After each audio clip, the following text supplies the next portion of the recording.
నేను మరొకసారి మనవి చేస్తున్నాం. కాబట్టి ఈ సమయము అయ్యగారికి అప్పగిస్తున్నాం. జాగ్రత్తగా వాక్యం వినాలని మనవి చేస్తున్నాం.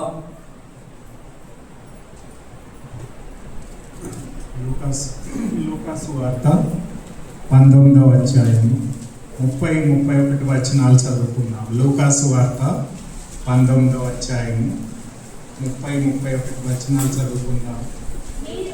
మీరు ఎదుట ఉన్న గ్రామమునకు వెళ్ళుడి, అందులో మీరు ప్రవేశింపగానే కట్టబడి ఉన్న ఒక గాడిద పిల్ల మీకు కనబడును. దాని మీద ఏ మనుష్యుడును ఎన్నడును కూర్చుండలేదు. దానిని విప్పి తోలుకొని రండి. ఎవరైనాను మీరెందుకు దీన్ని విప్పుచున్నారని మిమ్మల్ని అడిగిన ఎడల ఇది ప్రభువునకు కావలసి ఉన్నది అతనితో చెప్పుడని వారిని పంపాను. ప్రార్థన చేసుకుందాం. దయగలిగిన ప్రభువా, వాక్యాన్ని బట్టి మీకు వందనాలు. వాక్యంలో ఉండే సత్యాన్ని మేము గ్రహించి అర్థం చేసుకొని వాక్యానుసారమైన ఆత్మీయ జీవితాన్ని మేము ఎల్లప్పుడూ జీవించి మీ నామాన్ని గణపరిచే భాగ్యాన్ని దయచేయండి. ఈ పామ్ సండే నాడు మీరు ప్రభా ఒలీవ కొండ నుంచి యెరూషలేమునకు జయప్రవేశం చేసి ఉన్నారని మీ వాక్యం సెలవిస్తుండగా, ప్రభా జయప్రవేశంలో మిమ్మల్ని మీరు నిజమైన మెస్సయ్యగా రాజుగా బయలుపరుచుకొని మీ నామాన్ని గణపరిచే విధంగా ప్రభా ఆ యొక్క చక్కని కార్యాన్ని మీరు జరిగించినందుకు మీకు వందనాలు. ఆ సత్యాన్ని మేము ధ్యానించుండగా మీరే మాతో మాట్లాడి వాక్యంలో ఉండే సత్యాన్ని మేము అంగీకరించి దాని ప్రకారం జీవించి మీ నామాన్ని గణపరిచే భాగ్యాన్ని మాకందరికీ కూడా దయచేయమని మాట్లాడుతున్న నన్ను మీ శిలువ చాటును మరుగుపరుచుకొని మీ నామానికి మహిమ తెచ్చుకొని మీరే మహిమ ఘనత ప్రభావాలు పొందుకొనమని నజరేయుడైన యేసు పరిశుద్ధ నామంలో అతి వినయంగా బ్రతిమాలి వేడుకుంటున్నాం తండ్రి, ఆమేన్. 2000 సంవత్సరాల పూర్వము యేసు ప్రభు తన శిష్యులతో కలిసి జయప్రవేశం చేశాడు. బేతనీ బేత్ఫేజ్ అనే 2 గ్రామాలు ఒలీవ కొండ మీద, అంటే 3000 కిలోమీటర్ల పైన ఆ యొక్క విలేజెస్ ఉన్నాయి. ఆ విలేజ్ నుంచి ఆయన యెరూషలేమునకు గాడిద పిల్ల మీద జయప్రవేశం చేశాడు అని మరి దేవుని వాక్యంలో 4 గాస్పుల్స్లో ఉన్నాయి. మరి ఈ 4 గాస్పుల్స్లో మనం చదివేం ఒకటి మత్తయి సువార్త 21వ అధ్యాయం 1-11లో ఉంది. మార్క్స్ వార్త 11వ అధ్యాయం 1-11లో ఉంది. లూకాసు వార్త 19వ అధ్యాయం 28-44 వచనాల్లో ఉంది. అలాగే యోహాను సువార్త 12వ అధ్యాయం 12-19 వచనాల్లో ఈ యొక్క జయప్రవేశం గురించి రాయబడినట్లు మనం చూస్తున్నాము. ఇది చాలా ప్రాముఖ్యమైన అంశంగా మనము దేవుని వాక్యంలో చూస్తున్నాము. ఎందుకంటే ఇది యేసు ప్రభు వారు 33.5 సంవత్సరాలు ఈ లోకంలో జీవించినప్పుడు చివరి వారము అని చెప్పాలి. అంటే లాస్ట్ వీక్, అంటే ఆదివారం నాడు ఆయన జయప్రవేశం చేశాడు. శుక్రవారం నాడు ఆయన సిలువకు అప్పచెప్పుకున్నాడు. ఆదివారం నాడు ఆయన తిరిగి లేచాడు. అంటే ఈ చివరి వారం ప్యాషన్ వీక్ అంటాము, లేకపోతే హోలీ వీక్, పరిశుద్ధ వారం అంటాము. ఈ చివరి వారం గురించి మత్తయి సువార్తలో, మార్క్స్ వార్తలో, మరి అలాగే లూకాసు వార్తలో 35-40% దాకా రాయబడి ఉంది. అంటే ఈ చివరి వారం గురించే ఎక్కువ రాయబడి ఉంది. అలాగే యోహాను సువార్తలో 50% రాయబడి ఉంది. అంటే యోహాను రాసిన పత్రికలో 50% ఈ చివరి వారం గురించి రాయబడి ఉంది. జయప్రవేశం అనేది యేసు ప్రభు ఎందుకు చేశాడు అని మనం ఆలోచించినట్లయితే, ఆయన ఈ లోకానికి ఎందు నిమిత్తం వచ్చాడు, ఆయన దేనికోసం ఈ లోకానికి వచ్చి ఆయన తను తాను బోధించుకోవడానికి, లేకపోతే ఈ జయప్రవేశం ద్వారా ఆయన నిజమైన మెస్సయ్య, ఆయన నిజమైన రాజుగా ఈ లోకానికి వచ్చాడు అని తను తాను బయలుపరచుకోవడానికి ఈ యొక్క జయప్రవేశం చేసినట్లు మనం చూస్తున్నాము. యేసు ప్రభు ఈ లోకానికి వచ్చినప్పుడు 3 ప్రత్యేకమైన పాత్రలను పోషించాడు. హీ పెర్ఫార్మ్డ్ 3 ఆఫీసర్స్ అని చెప్పాలి. మొట్టమొదటిగా యేసు ప్రభు రావడం ద్వారా ఆయన ప్రవక్తగా పాత నిబంధనలో అనేకమైన ప్రవక్తలు దేవుని వాక్యాలు చెప్పారు, కానీ నూతన నిబంధనలో యేసు ప్రభుయే తాను దేవుని కుమారుడుగా దేవుడెవరో మనకు బయలుపరచడానికి ఆయన ప్రవక్తగా ఈ లోకానికి వచ్చాడు. హీబ్రూలకు రాసిన పత్రిక 1వ అధ్యాయము 1-2 వచనాలు మీరు చదవకండి, తర్వాత చూసుకోండి. అక్కడ మనం చూసినట్లయితే ఈ పాత నిబంధనలో ప్రవక్తలు వచ్చి వాక్యం చెప్పారు, కానీ ఈ నూతన నిబంధనలో యేసు ప్రభువే తానే స్వయంగా దేవుడెవరో మనకు బయలుపరిచాడు ప్రవక్తగా. రెండవ విషయం ఏంటంటే ఆయన ఒక యాజకుడిగా వచ్చాడు. ప్రవక్తగా వచ్చాడు, యాజకుడిగా వచ్చాడు. యాజకుడు అంటే ఏంటండి? ప్రజలు పక్షాన దేవునికి బలులు అర్పించేవారు. పాత నిబంధనలో అహరోను సంతానంలో లేవి గోత్రంలో పుట్టిన వారు దేవుని అంటే ప్రజల పక్షాన దేవునికి బలి అర్పించాలి. కానీ యేసు ప్రభు ఎలా వచ్చాడండి? గొర్రెలను మేకలను అర్పించడానికి రాలేదు, కానీ తన్ను తానే బలిగా అర్పించుకోవడానికి ఈ లోకానికి నరావతారిగా వచ్చాడు. హీబ్రూలకు రాసిన పత్రిక 10వ అధ్యాయం 10వ వచనం మీరు తర్వాత చదువుకోండి. అక్కడ ఉంది, శరీరము తన శరీరం అంతయు కూడా ఒక్కసారియే బలిగా అర్పించడం ద్వారా మనందరికి కూడా రక్షణ లభించింది అని అక్కడ హెబ్రీ పత్రిక 10వ అధ్యాయం 10వ వచనంలో రాయబడినట్లు ఉంది. అంతేకాకుండా ఆయన రాజుగా వచ్చాడు, ప్రవక్తగా వచ్చాడు, యాజకుడిగా వచ్చాడు, రాజుగా వచ్చాడు. ఈ జయప్రవేశంలో ఏమని చెప్తున్నాడు యేసు ప్రభు? నేను ఇశ్రాయేల్ ప్రజలందరికీ, ఈ లోకంలో ఉండే వారందరికీ రాజుగా ఉండడానికి, పరలోక రాజ్యాన్ని ఈ భూలోకంలో స్థాపించడానికి నేను నరావతారిగా వచ్చాను. నేను నిజమైన రాజులకు రాజు, ప్రభువులకు ప్రభు అయిన దేవుడై ఉన్నాను. కాబట్టి నన్ను నేను ఈ లోకానికి ఎందుకు వచ్చానంటే దేవుని రాజ్యము, పరలోక రాజ్యము ఈ భూలోకంలో స్థాపించడానికి ఆయన వచ్చాడు. ఈ జయప్రవేశంలో ఆయన నిజమైన రాజుగా ప్రజలు గుర్తించాలని దేవుడు కోరుకున్నాడు. ఎందుకంటే ఈ జయప్రవేశం అప్పుడు పస్కా పండుగ ఆచరించడానికి యూదులు రోమా ప్రభుత్వం అంతట్లోంచి అన్ని ప్రాంతాల నుంచి యెరూషలేముకు వస్తారు. ఆల్మోస్ట్ 2 లక్షల మంది కంటే ఎక్కువ ప్రజలు ఈ యెరూషలేముకు వస్తారు. ఆ యెరూషలేములో వస్తారు కాబట్టి వాళ్ళందరికీ తెలుసుకునే విధంగా యేసు ప్రభు ఆ కొండ మీద నుంచి ఈ యెరూషలేముకి జయప్రవేశం చేశాడు. దాని ద్వారా ఆయన నిజమైన దేవుడు, నిజమైన లోకరక్షకుడు, ఆయన నిజమైన రాజు, దేవుని రాజ్యాన్ని ఈ లోకంలో స్థాపించడానికి నరావతారిగా వచ్చాడు అని దేవుని వాక్యం ద్వారా మనం తెలుసుకుంటాము. అందుకనే దానియేలు నెబుకద్నెజర్ రాజుతో ఏమని చెప్తాడంటే, అయ్యా నెబుకద్నెజర్ రాజు, ఈ లోకంలో నీవు రాజై ఉండొచ్చు, కానీ ఈ లోకంలో ఉండే రాజ్యాలన్నీ కూడా ఒకరోజు కూలిపోతాయి, కానీ దేవుని ద్వారా ఏర్పరచబడిన రాజ్యం ఒకటి రాబోతుంది, అది నిరంతరం ఉంటది. చూడండి, దానియేలు గ్రంథం 2వ అధ్యాయము 44వ వచనంలో దానియేలు ప్రవచనాత్మకంగా యేసు ప్రభు గురించి, అంటే దేవుని రాజ్యం గురించిన విశ్లేషణ అక్కడ మనకిస్తాడు. దానియేలు గ్రంథం 2వ అధ్యాయము 44వ వచనం. ఆ రాజుల కాలమునందు పరలోకమందున్న దేవుడు ఒక రాజ్యము స్థాపిస్తున్నాడు, దానికి ఎన్నటికి నాశనము కలగదు. ఆ రాజ్యము దానికి పొందిన వారికి తప్ప మరి ఎవరికి చెందినది కాదు.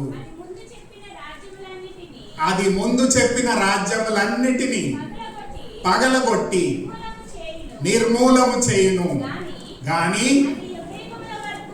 అది యుగ యుగములు. అంటే దేవుని రాజ్యము యేసు ప్రభు ద్వారా దేవుడు స్థాపించి ఆ రాజ్యము నిరంతరమైనది, ఆ రాజ్యము నిత్యమైనది, ఆ రాజ్యము ఎన్నటికీ కూలిపోదు అని ప్రవక్త అయిన దానియేలు ద్వారా దేవుడు మనకు బయలుపరిచాడు. ఈ జయ ప్రవేశంలో యేసు ప్రభు కూడా అదే అంశాన్ని, నేను నిజమైన రాజుని, పరలోక రాజ్యాన్ని ఈ భూలోకంలో స్థాపించడానికి నేను ఈ లోకానికి వచ్చాను అని దేవుని వాక్యంలో మనకు చెప్తున్నాడు. 7 విషయాలు మీకు క్లుప్తంగా చెప్పి ముగిస్తాను. మొట్టమొదటి విషయం చూడండి, యేసు ప్రభు ఒక గాడిద పిల్లని ఎన్నుకున్నాడు. మనం చదివే ఇందాక వచనాలు. దేన్ని ఎన్నుకున్నాడండి? గాడిద పిల్ల. రాజుగారు ఊరేగింపుగా వెళ్ళాలంటే దేన్ని వాడతారండి? మరి రథాలను వాడతారు, గుర్రాలను వాడతారు. కాబట్టి గుర్రం మీద, రథం మీద ఒకవేళ రాజుగారు ప్రయాణం చేసి వెళ్తే అందరూ ప్రజలు కూడా ఆయనకి నమస్కారం చేస్తారు. కానీ ఈ రాజు ఎలా ప్రయాణం చేయాలనుకున్నాడండి? ఒక చిన్న గాడిద పిల్ల మీద ప్రయాణం చేయాలని అనుకున్నాడు. గాడిద మరి హార్స్ అనేది యుద్ధానికి సాదృశ్యము. కానీ గాడిద దేనికి సాదృశ్యమమ్మా? సమాధానానికి సాదృశ్యము. కాబట్టి ఈ రాజు ఎలా వస్తున్నాడండి? మరి ఆ యొక్క చిన్న డాంకీ మీద వస్తున్నాడు. ఆ డాంకీ ద్వారా ఏం తెలియపరుస్తున్నాడంటే ఆయన సమాధానాన్ని ఇచ్చే రాజు. Is a king who will give us peace. ఈ లోకంలో సమాధానం లేదు, ఈ లోకంలో శాంతి లేదు. మనం చూసినట్లయితే అనేకమైన యుద్ధాలు జరుగుతున్నాయి, మరి అనేకమైన అల్లకొల్లాలు జరుగుతున్నాయి. ఇస్రాయేల్ హమాస్ మధ్యన యుద్ధం జరుగుతుంది, రష్యా యుక్రెయిన్ మధ్యన యుద్ధం జరుగుతుంది. అనేక విధాలుగా మనుషులు ఒకరినొకరు ద్వేషించుకుంటున్నారు. అయితే ఈ యొక్క జయ ప్రవేశం ద్వారా యేసు ప్రభు మనకు తెలియపరిచేది ఏంటంటే, యేసు ప్రభుని ఎవరైతే రక్షకుడిగా ప్రభువుగా స్వీకరిస్తారో వారందరికీ ఏం కలుగుతుంది? సమాధానం కలుగుతుంది. Peace of God. ఈ లోకంలో లేని సమాధానాన్ని యేసు ప్రభు ద్వారా దేవుడు మనందరికీ అనుగ్రహిస్తాడు అని దేవుని వాక్యము ఈ జయ ప్రవేశం ద్వారా దేవుడు మనకు తెలియపరుస్తున్నాడు. సమాధానాన్ని ఇవ్వడానికి ఆయన ఈ లోకానికి వచ్చాడు. ఆయన రాజ్యంలో చేరిన వారికి ఏముంటది? సమాధానం ఉంటది. ఈరోజు నువ్వు దేవుని బిడ్డగా నీ యేసు ప్రభుని నీ సొంత రక్షకుడిగా ప్రభువుగా స్వీకరించినట్లయితే దేవునితో సమాధాన పడతావు. రోమీయులకు రాసిన గ్రంథం 5వ అధ్యాయం 1వ వచనంలో ఉంది. అంటే దేవునికి మనం విరోధంగా ఉన్న వారము దేవునితో సమాధాన పడతాము. రెండవ విషయం ఏంటంటే, యోహాను సువార్త 14:27లో ఏముందంటే, ఎవరైతే యేసు ప్రభువుని స్వీకరిస్తారో వాళ్ళు అంతరంగంలో సమాధానాన్ని పొందుతారు.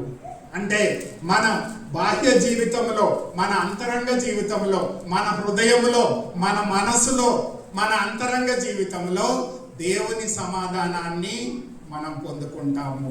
అంతేకాకుండా ఈ లోకంలో మనం సమాధానంగా జీవించడానికి దేవుడు మనకి సహాయం చేస్తాడు. దేవునితో సమాధాన పడతాము. రోమీయులకు రాసిన గ్రంథం 5:1లో చూస్తాము. అంతేకాకుండా మన వ్యక్తిగత జీవితంలో సమాధానం పొందుతాము, మన కుటుంబ జీవితంలో సమాధానం పొందుతాము, మన సంఘ జీవితంలో సమాధానం పొందుతాము, మనం చేసే ఉద్యోగంలో సమాధానాన్ని చూపించగలుగుతాము, మన అంతరంగ జీవితంలో సమాధానాన్ని పొందుతాము. అంతేకాకుండా పౌలు ఏమంటాడంటే 2 కొరింథీయుల 5వ అధ్యాయం 18-20 వచనాల్లో సమాధానపరచు సువార్తను దేవుడు మనకు అనుగ్రహించాడు. అంటే ఈ సువార్త ద్వారా ఇందాక పాస్టర్ గారు చెప్పారు, మీకే కాదు మీ పక్క వాళ్ళకు కూడా పిలుచుకొని రండి చర్చ్కి. అంటే అర్థం ఏంటి? ఈ సమాధానపరచు సువార్తను వారికి అందించడం ద్వారా వాళ్ళు కూడా దేవునితో సమాధాన పడతారు, వారి అంతరంగ జీవితంలో సమాధానాన్ని పొందుకుంటారు. అంతేకాకుండా నిత్యమైన సమాధానంతో వాళ్ళు జీవించగలుగుతారు. ఈ సమాధానపరచు సువార్త ద్వారా వాళ్ళు రక్షణ పొందుతారు అని దేవుని వాక్యం చెప్తుంది. ఈ యొక్క ట్రయంఫల్ ఎంట్రీలో, జయ ప్రవేశంలో మొట్టమొదటి విషయం ఏంటంటే, ఈ రాజుగారి ద్వారా మనము సమాధానం పొందుతాము. నీ జీవితంలో సమాధానం ఉందా? పోయిన పామ్ సండే నుంచి ఈ పామ్ సండే వరకు అనేకమైన వచనాలు నీవు విన్నావు, వాక్యాన్ని విన్నావు. కానీ నిజమైన దేవుని సమాధానాన్ని నీ జీవితంలో పొందుకోవాలని, నీ కుటుంబంలో పొందుకోవాలని, నీ యొక్క అనుదిన జీవితంలో నీవు పొందుకోవాలని యేసు ప్రభు యొక్క జయప్రవేశంలో మనం తెలుసుకుంటాము అని దేవుని వాక్యం చెప్తుంది. రెండో విషయం చూడండి. రెండో విషయం ఏం చెప్పాడంటే, ఇందాక చదివాను 2 వచనాలు. 2 శిష్యులను పిలిచి ఏమన్నాడు, మీరు ఆ బెత్ఫేజ్ అనే ఊరికి వెళ్ళి అక్కడ ఒక కట్టబడిన గాడిద ఉంటది, దాన్ని ఆ కట్టడాలు తీసివేసి ఆ గాడిద పిల్లను నా యొద్దకు తీసుకురండి. ఎవరైనా మిమ్మల్ని అడిగితే ఏమని చెప్పాలి, ఇది ప్రభువుకి కావలసి ఉన్నది అని చెప్పాలి అని 2 శిష్యులను పంపాడు. అసలు ఆ గాడిద పిల్ల అక్కడ ఉందని ఎలా తెలుసండి దేవునికి? ఎవరికన్నా తెలుస్తుందా? ఇప్పుడు మన పక్కన ఏముందో మనకు తెలుసా? అంటే యేసు ప్రభు ఎవరు? దేవుని కుమారుడు. ఆయన సర్వాంతరాయమి, అంటే ప్రతిదీ ఆయనకు తెలుసు. He knows everything. చాలాసార్లు ఈ మన సమస్యలు ఎవరికి తెలియవు, ఎవరు చూడట్లేదు, ఎవరు నన్ను గమనించట్లేదు అని మనం అనుకుంటాం. కానీ మన ప్రతి సమస్య ఎవరికి తెలుసు? దేవునికి తెలుసు. మనం కట్టబడి ఉన్నాము. గాడిద పిల్ల ఎట్లా ఉందమ్మా? కట్టబడి ఉంది. మనం కూడా కట్టబడే ఉన్నాము. పాపము చేత, మరణము చేత, సాతాను చేత బంధకాలలో కట్టబడి ఉన్నాము. కాబట్టి మన బంధకాలను విడిపించి మనల్ని స్వతంత్రులుగా చేయడానికి యేసు ప్రభు నరావతారిగా వచ్చాడు. నీ బంధకాలు ఏమైనా కావచ్చు. ఒకవేళ నీకు సిగరెట్ తాగే అలవాటు ఉండొచ్చు, తాగుడు తాగే అలవాటు ఉండొచ్చు, సినిమాలకు వెళ్ళే అలవాటు ఉండొచ్చు, ఇంకేమైనా ఉండొచ్చు. నీ బంధకాలన్నిటి నుంచి నిన్ను విడిపించి నిన్ను స్వతంత్రుడిగా చేయగలడు అని దేవుని వాక్యం మనకు బోధిస్తుంది. ఆ శిష్యులు వెళ్ళారు, అక్కడ ఆ యొక్క గాడిద పిల్లని చూశారు. వెంటనే ఏం చేశారమ్మా? దేవుడు చెప్పాడు కదా, కట్టడాలు తీసివేయంగానే అక్కడ ఉండే ఓనర్స్ అన్నారు, అయ్యా ఎందుకు ఇట్లా చేస్తున్నారు అంటే ఏమన్నారు వాళ్ళు? ఇది ప్రభువునకు కావలసి ఉన్నది. వెంటనే ఆ ఓనర్స్ కూడా తీసుకువెళ్ళమని చెప్పారు. అంటే ఇక్కడ దేవుడు ఎవరెవరిని వాడుకున్నాడండి? గాడిద పిల్లని వాడుకున్నాడు, శిష్యులను వాడుకున్నాడు, అక్కడ ఉండే ఓనర్స్ని వాడుకున్నాడు. అంతేకాకుండా శిష్యులందరూ కూడా ఆయనతో పాటు ఊరేగింపుతో వెళ్ళినట్లు మనం చూస్తున్నాము. అంటే యేసు ప్రభు మనందరినీ కూడా కోరుతున్నాడు. ఇందాక బ్రదర్ చెప్పినట్టు, నీవు ప్రభువునకు కావలసి ఉన్నావు. గాడిద పిల్ల, అది గాడిదని మనం ఏమన్నా లెక్క చేస్తామా అండి? ఆ గాడిద పిల్ల కూడా దేవునికి, యేసు ప్రభుకి ఉపయోగకరంగా ఉన్నది. ఆ గాడిద పిల్ల మీద వెళ్ళినప్పుడు దానికి ఏమొచ్చింది? గుర్తింపు వచ్చింది. ఈరోజు దేవుడు అంటున్నాడు, రెండో లెసన్ మనకి ఏం చెప్తున్నాడు అంటే, ఈ పామ్ సండే నాడు నీవు నాకు కావలసి ఉన్నావు. యు ఆర్ రిక్వైర్డ్ ఆఫ్ మీ. ఈ సంఘంలో కూర్చున్న మన అందరినీ కూడా దేవుడు పిలుస్తున్నాడు. అయ్యా నీవు నాకు కావాలి, నీవు నన్ను కలిగి జీవించాలి, నా కొరకు జీవించాలి, నా బిడ్డగా జీవించాలి, నన్ను హత్తుకోవాలి. God wants us to call. అందుకనే ఏమంటున్నాడంటే, ఆ ఓనర్స్కి ఏమని చెప్పాలంట, నేను అండర్లైన్ చేసుకున్నాను ఆ బైబిల్లో, మీరు చేసుకున్నారో లేదో తెలియదు కానీ ఇది ప్రభువునకు కావలసి ఉన్నది. ఈరోజు ఈ పామ్ సండే నాడు దేవుడు నన్ను అడిగే ప్రశ్న కూడా అదే, అయ్యా నీవు నాకు కావాలి. ఒకవేళ నీ శిష్యులు దేవుని మాటకు విధేయత చూపించారు, గాడిద పిల్ల ఆయనను మోసింది. అంతేకాకుండా అక్కడ ఉండే వాళ్ళ ఓనర్స్ కావచ్చు, మిగతా వాళ్ళందరూ కూడా దేవుని మాటకు విధేయత చూపించారు. ఈరోజు సంఘంలో కూర్చున్న మనము యేసు ప్రభు పిలుస్తున్నాడు కాబట్టి ఆయనకి మనము స్పందన ఇవ్వాలి. ఆయన కొరకు జీవించడానికి మనం ఇష్టపడాలి. ఒక వచనం చూడండి, 2 కొరింథీయులకు రాసిన పత్రిక 5వ అధ్యాయం 15వ వచనంలో పౌలు ఒక చక్కని మాటని చెప్తాడు. 2 కొరింథీ 5వ అధ్యాయము 15వ వచనం. తమ కొరకు కాక తమ నిమిత్తము మృతి పొంది తిరిగి లేచిన వాని కొరకు జీవించుటకు ఆయన అందరి కొరకు మృతి పొందెను. అంటే అక్కడ పౌలు మనకు చెప్పే లెసన్ ఏంటండి? మీరు యేసు ప్రభు మీ కొరకు సిలువలో తన ప్రాణాన్ని పెట్టి మరణించి సమాధి చేయబడి తిరిగి లేచాడు. ఎందుకంటే మీరు ఆయన బిడ్డలుగా ఆయన కొరకు జీవించాలని దేవుడు కోరుతున్నాడు. ఈ లోకంలో మనము అనేకమైన ఉద్దేశాలతో జీవిస్తున్నామేమో. బహుశా నా ఉద్యోగం కొరకో, నా పిల్లల భవిష్యత్తు కొరకో, లేక దేని కొరకో నేను ప్రాకులాడుతున్నానేమో. ఈరోజు యేసు ప్రభు నిన్ను పిలుస్తున్నాడు. నీవు నాకు కావాలి.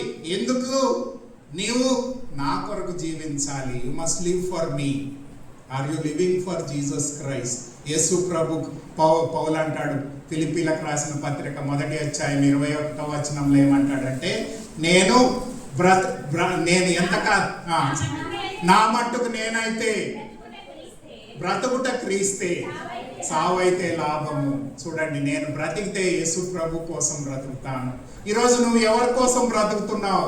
ఈ జయప్రవేశంలో యేసు ప్రభు అంటున్నాడు, మనందరినీ పిలుస్తున్నాడు, మనం ఆయన కొరకు జీవించాలి అనే ఉద్దేశాన్ని దేవుని వాక్యంలో. ఎందుకంటే ఆయన సర్వోన్నతమైన దేవుడు, సర్వశక్తిమంతుడైన దేవుడు, సర్వాధికారి అయిన దేవుడు, నీ సమస్యలన్నింటినీ ఎరిగిన దేవుడు, నీ కట్టులన్నీ కూడా ఇప్పి నీకు స్వతంత్రాన్ని, పాపము నుంచి, మరణము నుంచి, సాతాను బంధకాల నుంచి నిన్ను విమోచించి తన బిడ్డగా చేసుకొని నీ అనుదిన జీవితంలో ఆయన కొరకు జీవించాలని దేవుడు నిన్ను ఏర్పాటు చేసుకున్నాడు.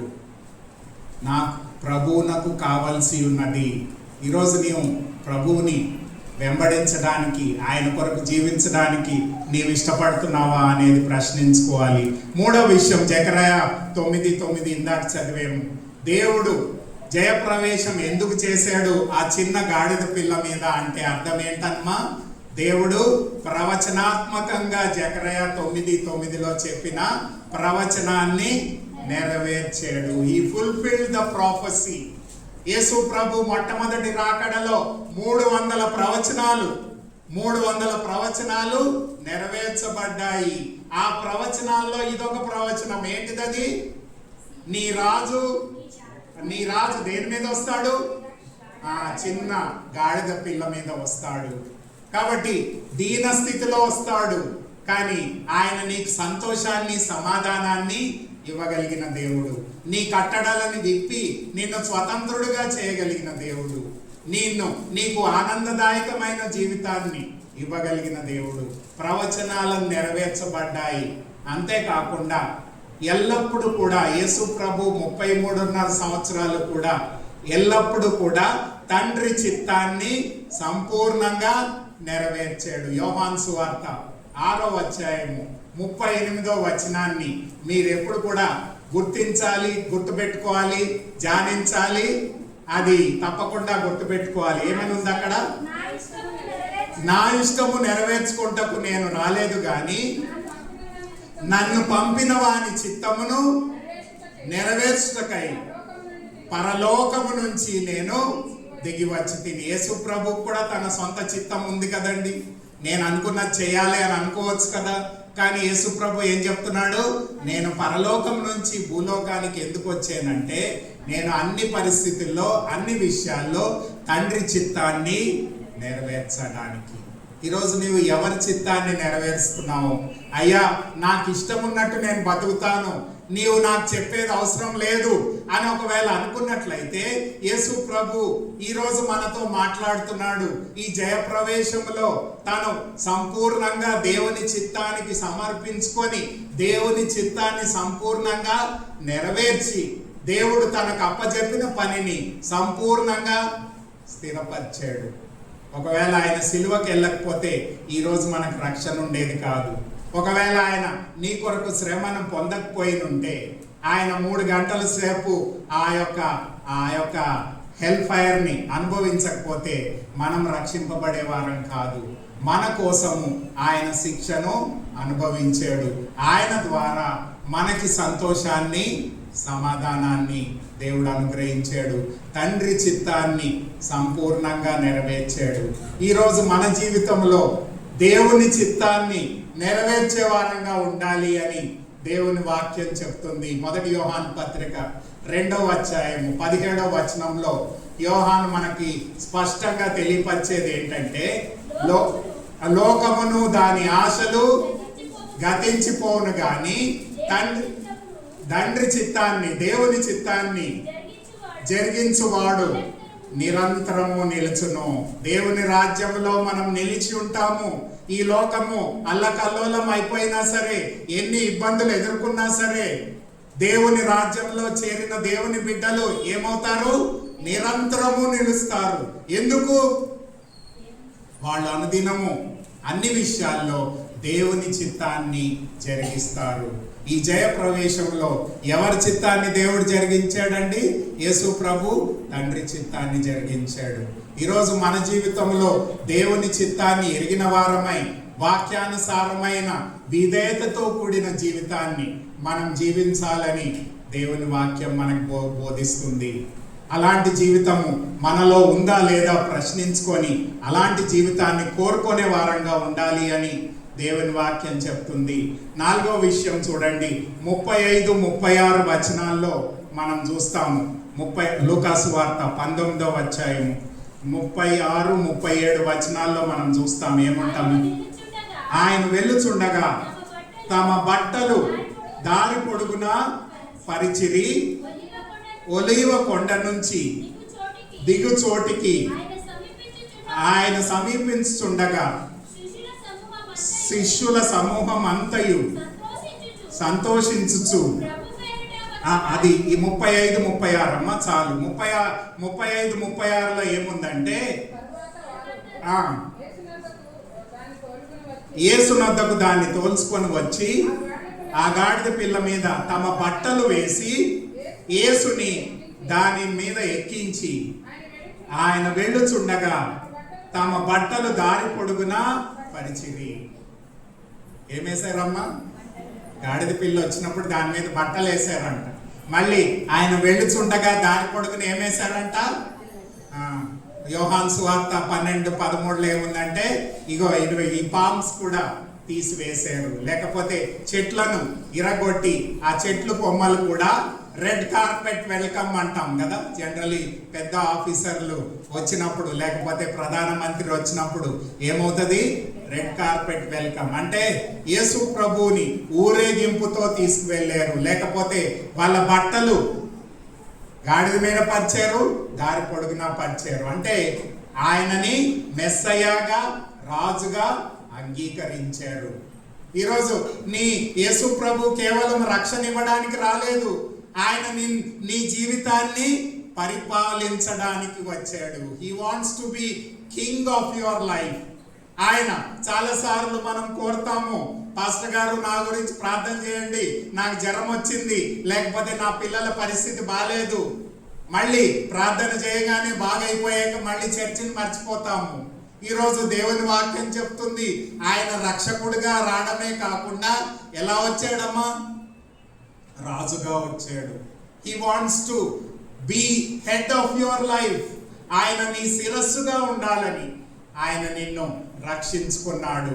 సామెతల గ్రంథము 3వ అధ్యాయము 5, 6 వచనాల్లో సొలొమోను మహారాజు అదే అంశాన్ని మనకు బోధిస్తాడు. చూడండి, సామెతల గ్రంథం 3వ అధ్యాయము 5, 6 వచనాల్లో, నీ స్వబుద్ధిని ఆధారం చేసుకొనక నీ పూర్ణ హృదయముతో యెహోవా యందు నమ్మిక ఉంచుము, నీ ప్రవర్తన అంతటి యందును ఆయన అధికారమునకు ఒప్పుకొనుము, అప్పుడు నీ త్రోవలను సరళం చేయును. చాలాసార్లు మనం ఏం కోరుతామంటే, చర్చిలో ఉన్నప్పుడు దేవా నీవు నన్ను నడిపించు, లేకపోతే ఇంకేదో సమస్య ఉన్నప్పుడు నన్ను నడిపించు. కానీ నా డబ్బు విషయంలో కానీ, నా యొక్క వ్యాపారాల్లో కానీ, లేకపోతే నా అనుదిన ప్రత్యేకమైన కార్యక్రమాల్లో కానీ నీవు ఇంటర్ఫేరు కావద్దు. ఓన్లీ ఎక్కడ నాకు అవసరం ఉందో అక్కడే నువ్వు ఇంటర్ఫేర్ గా, నీవు నాకు అవసరం లేని చోట నువ్వు ఇంటర్ఫేరు కావద్దు. ఈరోజు యేసు ప్రభు ఏం చెప్తున్నాడండి జయప్రవేశంలో? ఆయన రాజుగా బట్టలు పరిచారు, చెట్ల కొమ్మలు వేశారు. అంటే ఆయనని మెస్సయ్యగా, రాజుగా స్వీకరించారు. ఈరోజు నీ వ్యక్తిగత జీవితంలో ఆయనని రక్షకుడిగా ప్రభువుగా ఎన్నుకున్నావా?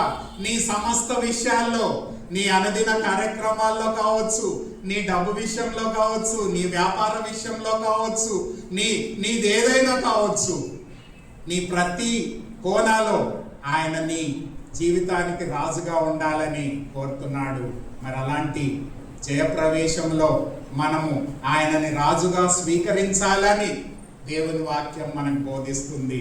ఈరోజు నీ రాజుగా ఆయన ఉన్నాడా?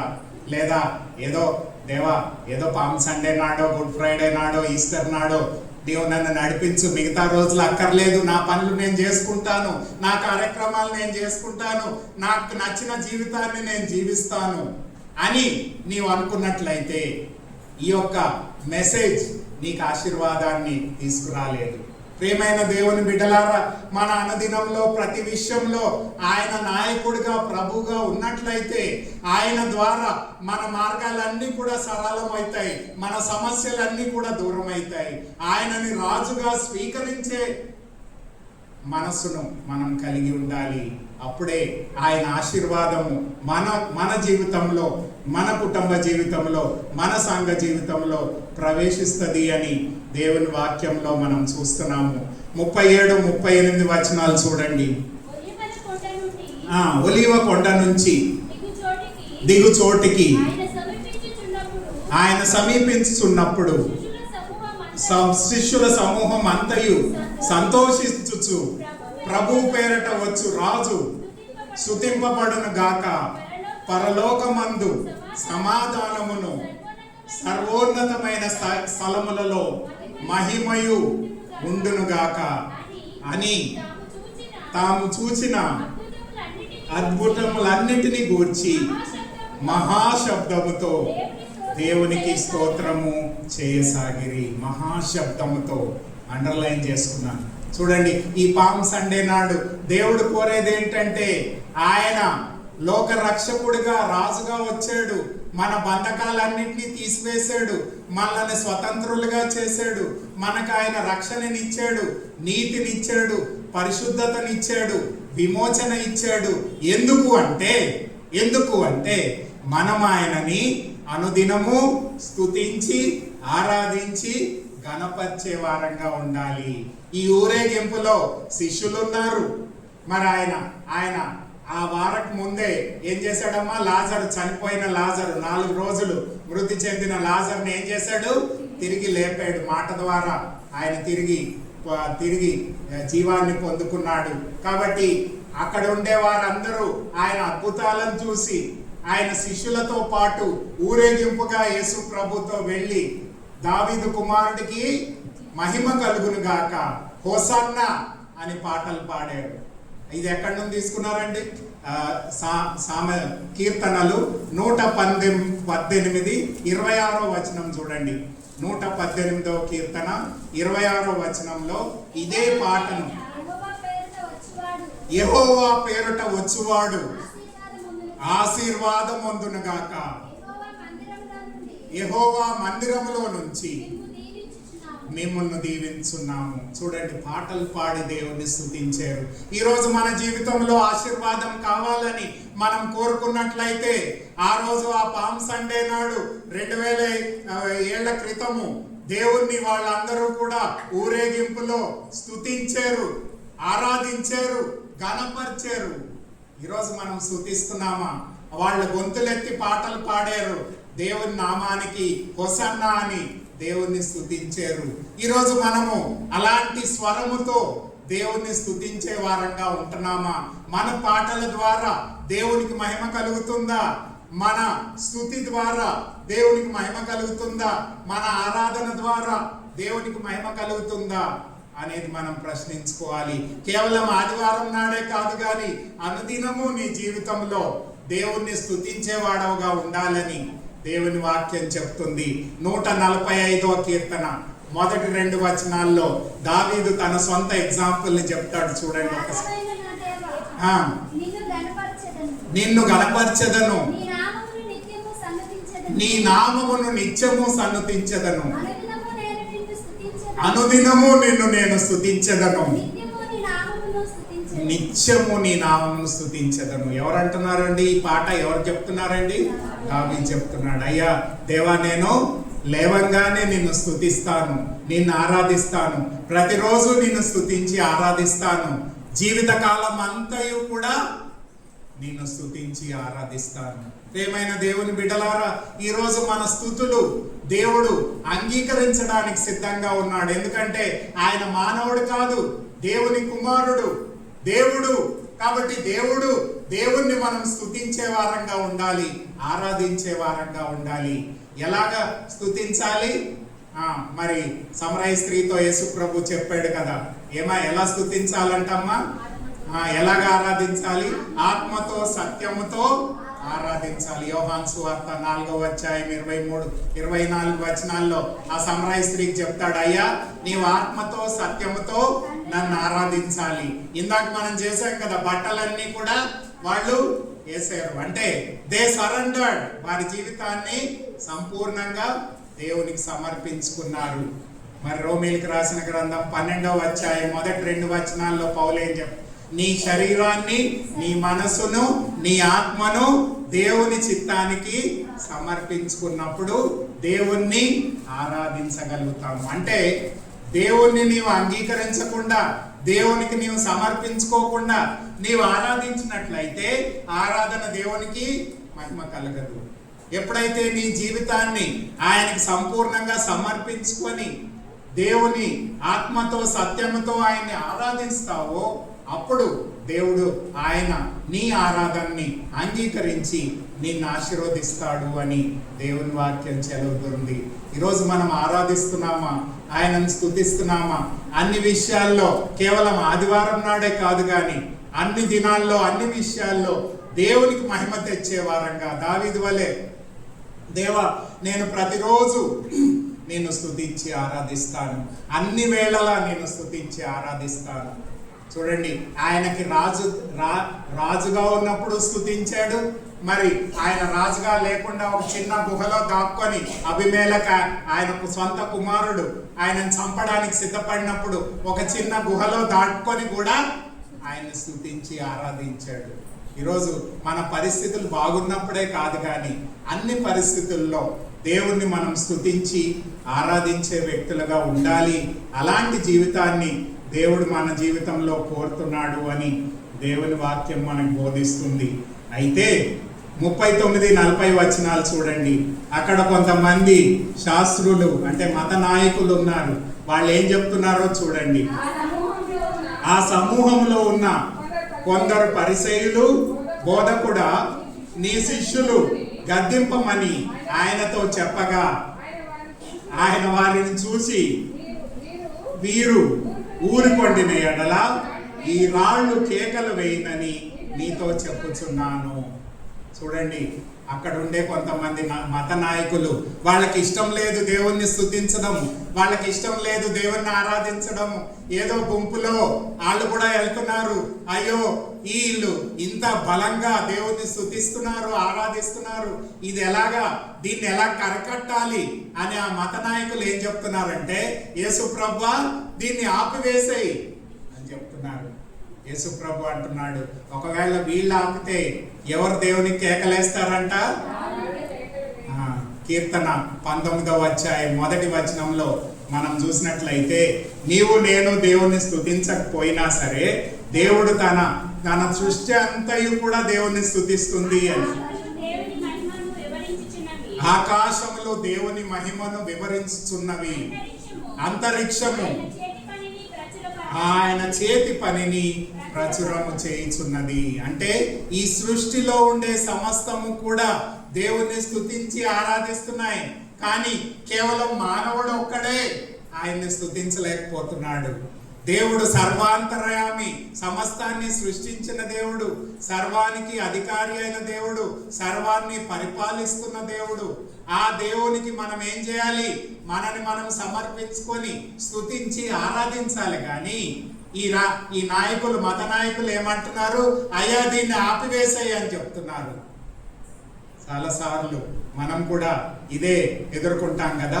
ఇతరులు దేవుణ్ణి స్తుతించినప్పుడు దాన్ని అపవాది దాన్ని ఎదిరిస్తుంది. అయ్యో ఇవి ఆపివేసాయి. చాలా సార్లు సాతాను మనకు కూడా చెప్తుంది, ఏముందిలే ఈ ప్రైజ్ అండ్ వర్షిప్, ఏముందిలే ఈ ఆరాధన, నీవు చేయకున్నా పర్వాలేదు అని మనల్ని ఆపివేస్తుంది. దేవుడు అంటున్నాడు, ఒకవేళ నీవు ఆపేస్తే ఏమంట, రాళ్ళు కూడా దేవుణ్ణి స్తుతించి ఆరాధిస్తాయి. మరి అనేకమైన వచనాలు ఉన్నాయి, మీరు ఇంటికి వెళ్ళి చూసుకోండి. 96వ కీర్తన 11వ వచనంలో కూడా సృష్టి అంతయు ఆయన ఆరాధిస్తుంది. 98వ కీర్తన 7-9లో కూడా సృష్టి అంతయు ఆయన ఆరాధిస్తుంది. 114 7వ వచనంలో కూడా సృష్టి అంతయు కూడా ఆయన ఆరాధిస్తుంది. యెషయా గ్రంథం 55:12లో కూడా సృష్టి అంతయు కూడా ఆరాధిస్తుంది. అయితే దేవుడు కేవలం ఆరాధించడమే కాదు కానీ అవి ఆ రాళ్ళు ఏం చేస్తున్నాయంట, దేవునికి మొరపెడుతున్నాయంట. హబక్కుకు రాసిన గ్రంథం 2వ అధ్యాయం 11-12 వచనాలు చూడండి. హబక్కుకు రాసిన గ్రంథం 2వ అధ్యాయము 11-12 వచనాల్లో ఆ రాళ్ళు కూడా మాట్లాడుతున్నాయి దేవునితోని. ఎట్లా గోడలలో రాళ్ళు మొరపెట్టుచున్నవి, తూలములు వాటికి ప్రత్యుత్తరం ఇచ్చుచున్నది. 12వ వచనం చదువమ్మా. నరహత్య చేయుట చేత పట్టణమును కట్టించు వారికి శ్రమ, దుష్టత్వం జరిగించుట చేత కోటలు స్థాపించు వారికి శ్రమ.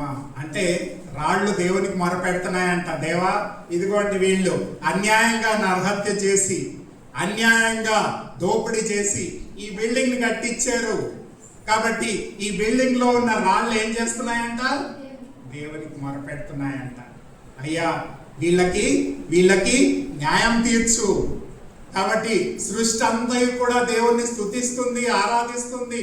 సృష్టి కూడా దేవునికి ఏం చేస్తుంది, మనోవేదన తెలియపరుస్తుంది. ఏమని, ఇదిగో దేవా వీళ్ళు అన్యాయంగా నన్ను ఇక్కడ జతపరిచారు.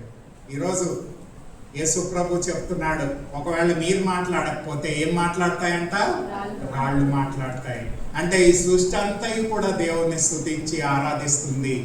కాబట్టి నీవు నేను కూడా ఆయన సృష్టిలో భాగం కాబట్టి మనం కూడా ఏం చేయాలి, ఆయనను స్తుతించాలి.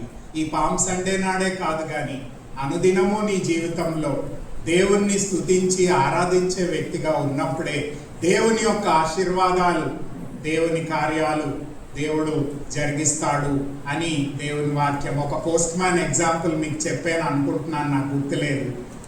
ఒక ఆయన చెప్పాడు, ఒక పోస్ట్ మ్యాన్ ఆయన ఇంటి వారందరితో కలిసి పొద్దున్నే లేచి పాటలు పాడి దేవుణ్ణి స్తుతించి ఆరాధించే వ్యక్తిగా ఉన్నాడంట. అయితే కొంతమంది దుష్టులు ఉంటారు కదా, ఆ దుష్టులు ఏం చేశారంట, రోజు ఇట్లా పొద్దున్నే లేచి పాటలు పాడుతున్నాడే, దేవుణ్ణి స్తుతిస్తున్నాడే, ఎలాగా ఈయనని ధ్వంసం చేయాలి అని కొంతమంది గుండాలకి డబ్బులు ఇచ్చి, అయ్యా ఈయన ఈ పాటలు పాడకుండా మీరు వెళ్ళి వాళ్ళని నాశనం చేయండి అని వాళ్ళకి డబ్బులు ఇచ్చారంట. అయితే యథావిధిగానే వాళ్ళు పొద్దున్న వెళ్ళారు, ఏం చేస్తున్నారు, పాటలు పాడుతున్నారు, దేవుణ్ణి స్తుతిస్తున్నారు. ఈ గుండాలు వెళ్ళారు, వెళ్ళాలని అనుకుంటున్నారు, లోపలికి వెళ్ళకుండా వాళ్ళని దేవుడు ఆపుతున్నాడు. అంటే వాళ్ళ చుట్టూ ఆయన కంచిని వేశాడు. కాబట్టి ఈ గుండాలు లోపలికి వెళ్ళలేకపోతున్నారు. డబ్బులు తీసుకున్నారు కదా, లోపలికి వెళ్ళి చంపాలనుకున్నారు కదా, అయితే వెళ్ళలేకపోతున్నారు. అయ్యా పోనీలే మనకెందుకు అని వాళ్ళు రిటర్న్ అయ్యారు. అయితే ఎవరైతే డబ్బులు ఇచ్చారో, ఏమయ్యా మిమ్మల్ని చంపమని డబ్బులు ఇచ్చాము అని అంటే, అయ్యా మేము లోపలికి వెళ్ళాలంటే వెళ్ళలేకపోతున్నాం, ఎందుకంటే వాళ్ళ ఇంటి చుట్టూ మేము అగ్నిని చూసాము. వాళ్ళ ఇంటిలోకి ప్రవేశించలేకుండా వాళ్ళ ఇల్లు చుట్టూ అగ్నితో దేవుడు కంచి వేశాడు. ఈరోజు నీవు నేను దేవుణ్ణి స్తుతించినట్లయితే దేవుడు మన చుట్టూ కూడా తన దేవదూతల సమూహాన్ని పెట్టి మనని భద్రపరిచి ఆశీర్వదించడానికి సిద్ధంగా ఉన్నాడు అని దేవుని వాక్యం చెప్తుంది. నీవు నేను స్తుతించకపోతే దేవుడు సృష్టించిన ఈ రాళ్లను, ఈ కొండలు, ఈ చెట్లు, ఈ భూభాగం అంతయు కూడా దేవుణ్ణి ఎల్లప్పుడూ స్తుతించి ఆరాధిస్తున్నది అని దేవుని వాక్యంలో చెప్తున్నాడు. చివరి విషయాన్ని చెప్పి ముగిస్తాను. చివరి విషయం ఏంటంటే, చూడండి 41-42 వచనాల్లో ఉంది. 19 లూకాసు వార్త 19వ అధ్యాయము 41-42. పట్టణమునకు సమీపించినప్పుడు దానిని చూచి దాని విషయమై ఏడ్చి నీవును నీ దినమందైనను సమాధాన సంబంధమైన సంగతులను తెలుసుకొని ఎడల నీకెంత మేలు, కానీ ఇప్పుడు అవి నీ కన్నులకు మెరుగై ఉన్నవి, మరుగుపరచబడి ఉన్నవి. చూడండి దేవుడు ఆ యెరూషలేం పట్టణానికి వచ్చాడు. ఆ దేవాలయం ముందు నిలబడి ఏం చేస్తున్నాడమ్మా? దుఃఖిస్తున్నాడు. 2 సార్లే కదా యేసు ప్రభు దుఃఖించినట్లు మనం చూస్తున్నాము. యోహాను సువార్త 11:35లో లాజర్ చనిపోయినప్పుడు ఏడ్చాడు అని చెప్పాడు.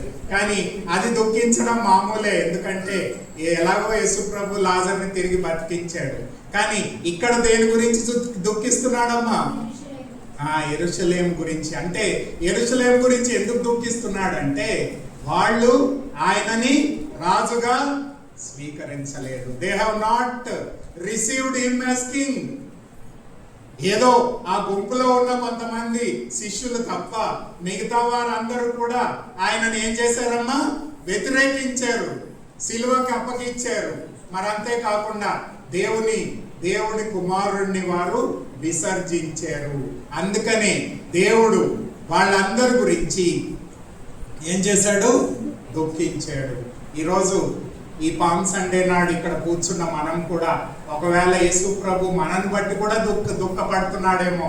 అయ్యో, ఈ పలానా ఆ అమ్మగారు లేకపోతే ఈ పలానా అయ్యగారు నన్ను విశ్వసించలేదే, నన్ను అంగీకరించలేదే, నన్ను రక్షకుడిగా ప్రభువుగా స్వీకరించలేదే అని మన గురించి కూడా దుఃఖిస్తున్నాడేమో.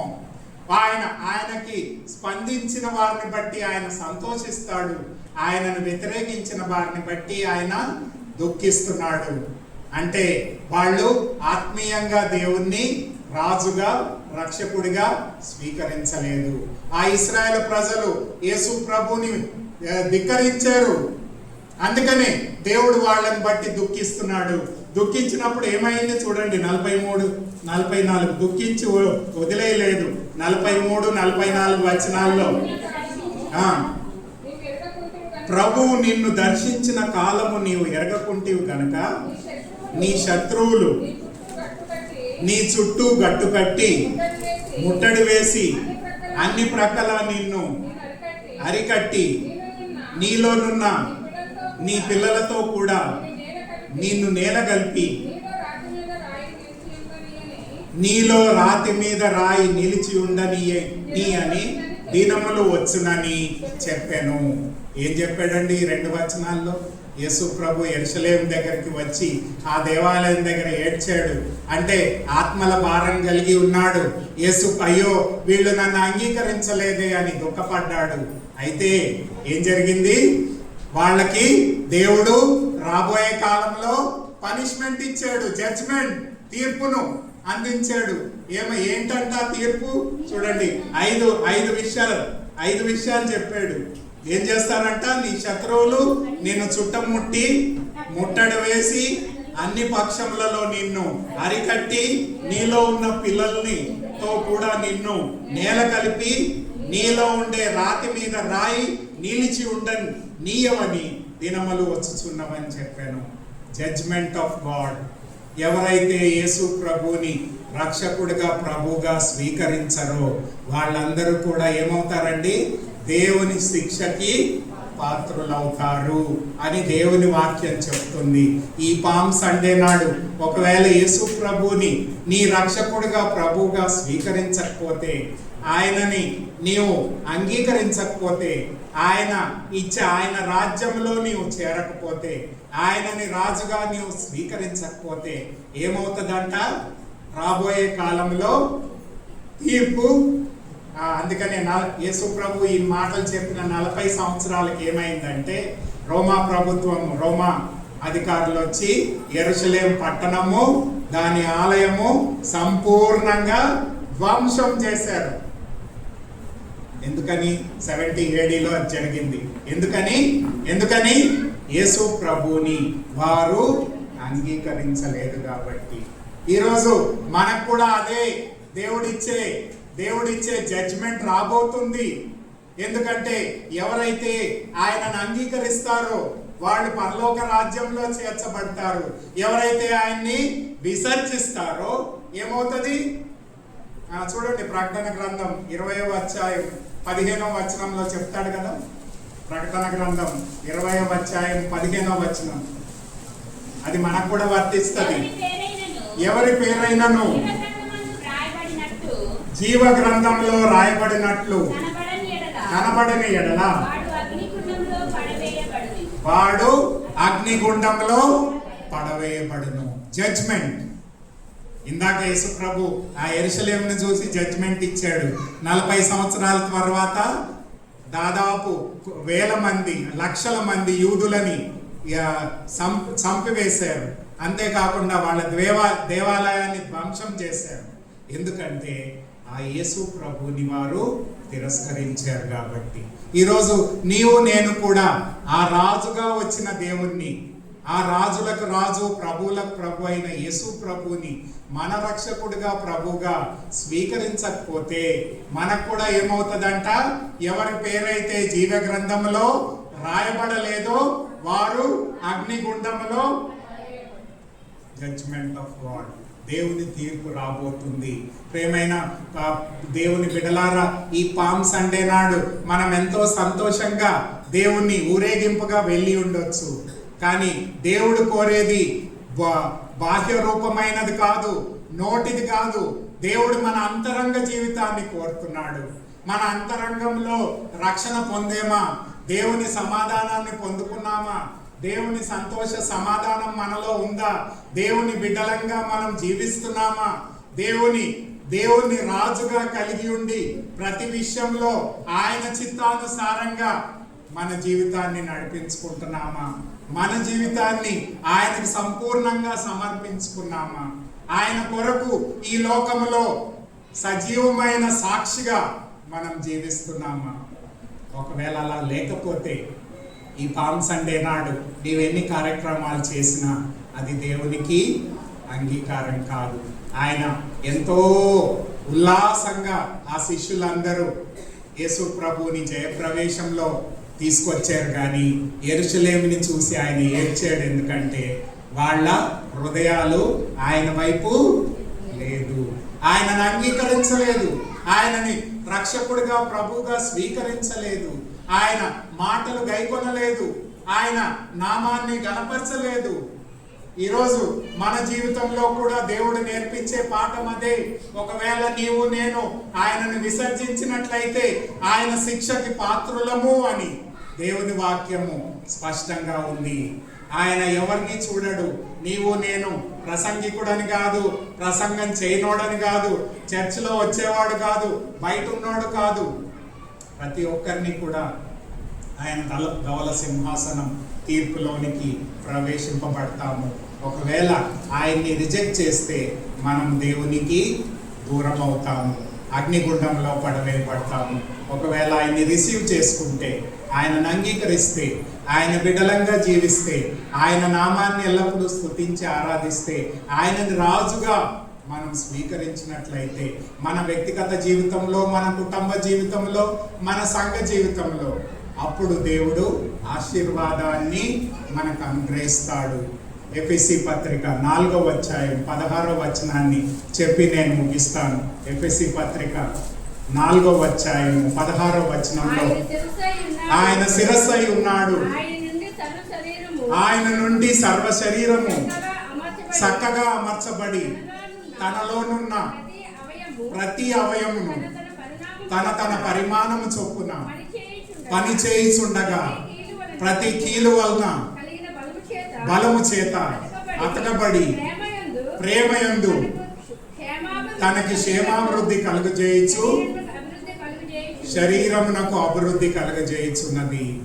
ఈరోజు నీవు నేను ఆ యేసు ప్రభుని రక్షకుడిగా, రాజుగా, ఆయన మన హెడ్గా మనం స్వీకరించినట్లయితే ఆయన సమాధానాన్ని పొందుతాము, ఆయన రక్షణను పొందుతాము, ఆయన నీతిని పొందుతాము, ఆయన పరిశుద్ధతను పొందుతాము, ఆయన సంఘం అనే శరీరంలో మనం జత చేయబడతాము. ఆయన ద్వారా మనం దీవించబడి అభివృద్ధి పొందుతాము. ఆయన రెండోసారి వచ్చినప్పుడు ఆయనతో పాటు ఎత్తబడతాము. ఆ నిరీక్షణతో మనం ఈ లోకంలో యేసు ప్రభు యొక్క బిడలంగా వర్ధిల్లాలని దేవుని వాక్యం మనకు బోధిస్తుంది. ఈ యొక్క పామ్ సండే నాడు ఆ లోకరక్షకుడిగా వచ్చిన రాజుని మనం స్వీకరించి ఆయనకి మన జీవితాన్ని సమర్పించుకోవడం ద్వారా ఆయన ఇచ్చే బహుమానాన్ని, ఆశీర్వాదాన్ని మనం పొందుకోవాలని దేవుని వాక్యం మనకు బోధిస్తుంది. కళ్ళు మూసుకుందాం, ప్రార్థన చేసుకుందాం. ఈ పామ్ సండే నాడు తీర్మానం చేసుకుందాం, దేవా నీవు నా కొరకు అలనాడు జయప్రవేశం చేసావు, రాజుగా నిన్ను నీవు ప్రత్యక్షపరుచుకున్నావు.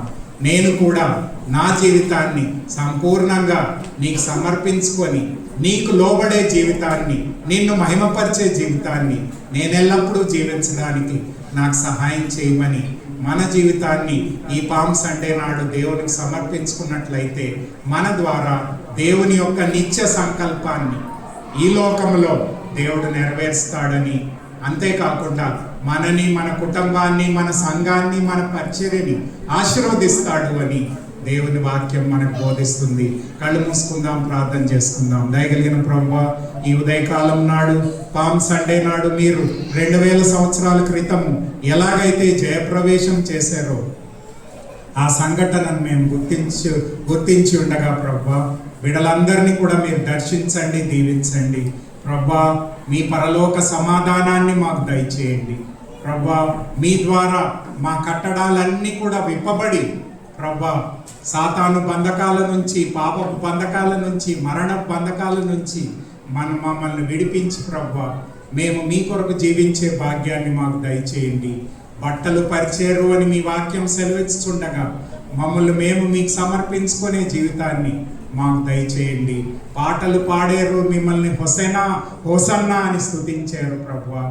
మేము ఆత్మతో సత్యముతో మిమ్మల్ని స్తుతించి ఆరాధించే వ్యక్తులంగా ప్రభువా, మా శరీరాలను, మనస్సులను, హృదయాలను మీకు సమర్పించుకొని మా అంతరంగంతో మిమ్మల్ని స్తుతించి ఆరాధించే వ్యక్తులంగా మమ్మల్ని సిద్ధపరచండి. ప్రభువా, మేము పాడకపోతే పండి మరి రాళ్ళు పాడతాయని మీ యొక్క వాక్యంలో సెలవిస్తుండగా ప్రభువా, అన్యాయమైన జీవితాన్ని, అపవిత్రమైన జీవితాన్ని మేము జీవించకుండా ప్రభువా, మీకు యోగ్యమైన మహిమకరమైన జీవితాన్ని మేము జీవించడానికి మాకు సహాయం చేయండి. మీ రాకడని, మొదటి రాకడలో మీరిచ్చే ఆశీర్వాదాలన్నీ కూడా మాకు అనుగ్రహించండి ప్రభువా. యేసు ప్రభు ద్వారా పరలోక సంబంధమైన ప్రతి ఆశీర్వాదాన్ని మీరు మాకు అనుగ్రహించగలరు అని మీ వాక్యం సెలవిస్తుండగా ప్రభువా, మీ ద్వారా వచ్చే నిత్యమైన ఆశీర్వాదాలు ప్రభువా, రక్షణను, నీతిని, పరిశుద్ధతను, విమోచనను, నిత్య జీవాన్ని, పరలోక రాజ్యాన్ని, పరలోక స్వాస్థ్యాన్ని మేమందరం కూడా పొందుకొని మీ నామానికి మహిమ తెచ్చే వారంగా మమ్మల్ని సిద్ధపరచమని, మీ వాక్యాన్ని నీరు కట్టి ఫలింపజేసి మీ నామానికి మహిమ తెచ్చుకొని మీరే మహిమ, ఘనత, ప్రభావాలు పొందుకొనమని నజరేయుడైన యేసు పరిశుద్ధ నామంలో అతి వినయంగా బ్రతిమాలి వేడుకుంటున్నాం తండ్రి.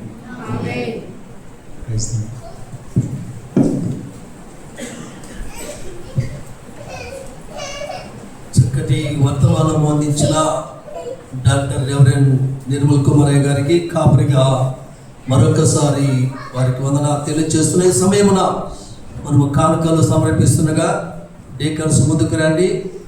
వారు లేచి పాట పాడాలని మనవి చేస్తున్నా.